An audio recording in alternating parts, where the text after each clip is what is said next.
Hello everyone, welcome to another video of hero. আজকে একটা ভিন্ন বিষয় নিয়ে আপনাদের সাথে আলোচনা করব। এখন বিষয়টা হচ্ছে সবার জন্য প্রযোজ্য, যেই ব্র্যান্ডের বাইকই চালান না কেন।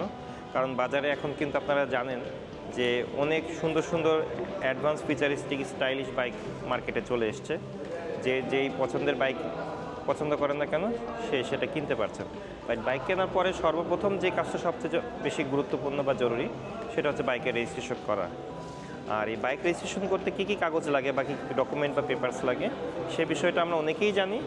আর যারা একদম নিউ বিগিনার তারা হয়তো অনেক বিষয় ক্লিয়ার না, সেটা নিয়ে আজকে আমরা আলোচনা করব। তো প্রথমেই আমরা যেটা নিয়ে আলোচনা করব সেটা হচ্ছে বাইক কেনার পারচেস করার পরে অবশ্যই আপনাকে বাংলাদেশের এনআইডিধারী একজন বাংলাদেশ বংশোদ্ভূত হতে হবে। মানে আপনার বাইক কিনতে গেলে আপনার এনআইডি অবশ্যই থাকতে হবে।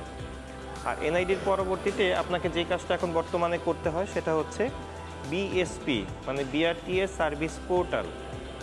এই ওয়েবসাইটে আপনাকে একটা অ্যাকাউন্ট তৈরি করতে হয়। অ্যাকাউন্ট তৈরি করা খুবই সহজ।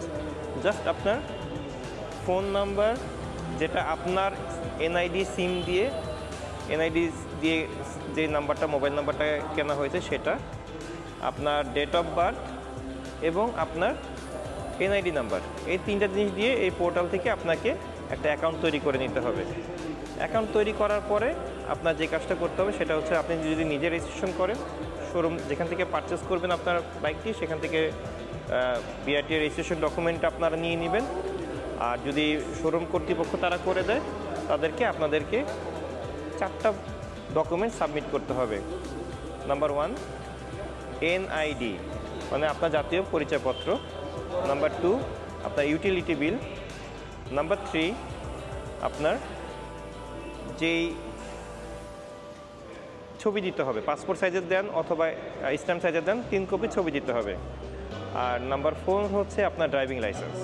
ড্রাইভিং লাইসেন্সটা ম্যান্ডেটরি, কারণ এটা না থাকলে আপনি রেজিস্ট্রেশনটা করতে পারছেন না। তবে আপনারা অনেকেই প্রশ্ন করবেন যে ড্রাইভিং লাইসেন্স আমার এখন হাতে আসেনি, হয়তো আমার পরীক্ষা পাস হয়ে গেছে, সে অনলাইন স্লিপ আছে, হ্যাঁ সেটা দিয়েও আপনি রেজিস্ট্রেশনটা করতে পারবেন। আর যদি কারো লার্নার থেকে থাকে সেটা আপনি আপনার নিয়ারেস্ট যে শোরুম থেকে বাইক পারচেস করবেন তাদের সাথে এই বিষয়ে কথা বলে দেখেন। তো এই 4টা কাগজ যদি আপনার থাকে তাহলে সেই ক্ষেত্রে আপনি সহজেই বিআরটিএ রেজিস্ট্রেশনটা করতে পারবেন। আমি আপনাদের সুবিধার্থে আর একবার বলছি। 1 নম্বর হচ্ছে আপনার জাতীয় পরিচয়পত্র ফটোকপি, 2 হচ্ছে 3 কপি পাসপোর্ট সাইজের ছবি, 3 হচ্ছে ড্রাইভিং লাইসেন্সের ফটোকপি, 4 হচ্ছে ইউটিলিটি বিল মানে গ্যাস পানি অথবা বিদ্যুৎ বিল এর ফটোকপি। এই 4টা কাগজ থাকলে আপনি রেজিস্ট্রেশনের জন্য আপনি পেপারস সাবমিট করতে পারবেন। আর অবশ্যই বিএসপিতে আপনার নিবন্ধিত একটা মোবাইল নাম্বার দিয়ে বিএসপিতে অ্যাকাউন্ট তৈরি করে নেবেন। আর যদি আপনারা প্রতিষ্ঠানের নামে অনেকে কর্পোরেট পারচেস করতে চান, প্রতিষ্ঠানের নামে রেজিস্ট্রেশন করতে চান, সেক্ষেত্রে আপনাকে যে কাগজগুলো লাগবে সেটা হচ্ছে প্রতিষ্ঠানের বিন নাম্বার। বিন নাম্বার সাথে আপনার দিতে হবে 3 সার্টিফিকেট।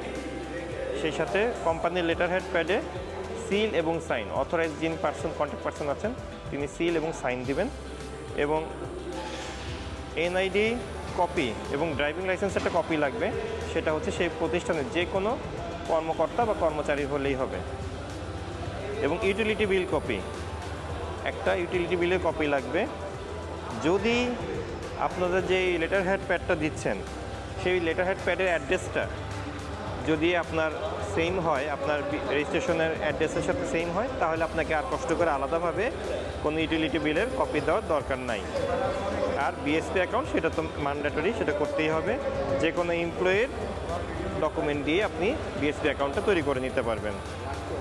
তো ইন্ডিভিজুয়াল নামে রেজিস্ট্রেশন করার ক্ষেত্রে যা যা লাগছে আর কর্পোরেটের ক্ষেত্রে যা যা লাগছে এই দুটো আমরা বলে দিলাম। আশা করছি যে এই ভিডিওটা আপনাদের জন্য সবার জন্য সহায়ক হবে।